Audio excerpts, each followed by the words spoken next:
Hunter couldn't hide his frustration at the woman standing in his office. "What are you doing here?" Miss Kendler stepped toward him, ignoring his bad mood, and held out the envelope. "I brought the pictures. I thought you might want to see them before things proceed." Her superior attitude irritated him. That, coupled with the fact that she'd showed up to his office even after he'd specifically told her not to, it made his mood rather foul. "I'm paying you good money, so I might as well see what I'm getting out of this." He held his hand out. She placed the envelope in his hand. "I think you'll see the pictures are as we agreed." He'd be the judge of that. Trying to surprise Gretchen for their wedding was trickier than he'd anticipated, mostly because, well, he planned big. He'd tried to think of the perfect gift to give her, and one concept had come to mind: a replica of Ina Garten's Barefoot Contessa kitchen. She loved cooking shows and loved baking for the recipe book she was working on, but it kept them apart during the daytime. So he wanted a new kitchen for her in Buchanan Manor, upstairs, next to his office, so he could be near her all day long, instead of a floor and half the manor apart, so he could walk next door and kiss his wife if he wanted to.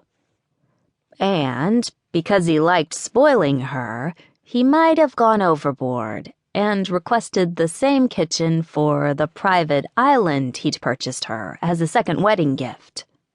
The money wasn't the problem. The contractors he was working with, they were a fucking pain in the ass. For one, they weren't on time with anything. For two, they were terrible at keeping things under wraps. He'd wanted it to be a surprise for Gretchen, but so far he'd had to make up an excuse about water damage to keep her out of that wing of the house, and now the interior designer was showing up here at his office? He'd have fired her fucking ass, except for the fact that they were a week away from completion. Theoretically. That was, providing the cruise she'd sworn would be done last month would, in fact, be done by Christmas. He didn't believe Ms. Kendler, but he didn't have a choice at this point. It was too late to hire anyone else. So he pulled out the pictures and began to flip through them. He could watch the progress of the work on his house, but for the island, he was having to rely upon pictures. And since the woman seemed to constantly have trouble with her email, she kept showing up to his office. He'd have thought she was fishing for attention if it weren't for the fact that he'd told her quite specifically that the specialized kitchens were for his fiancé, and the fact that he wasn't much to look at. But still, sometimes he wondered. "And the price?"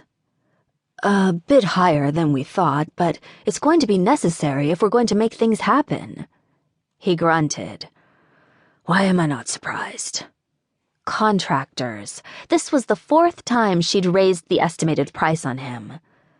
"Just get it taken care of, and never come to my office again. I don't want my fiancé to get suspicious. I don't want her to know about this." Ms. Kendler gave him a sweet smile. "Of course not.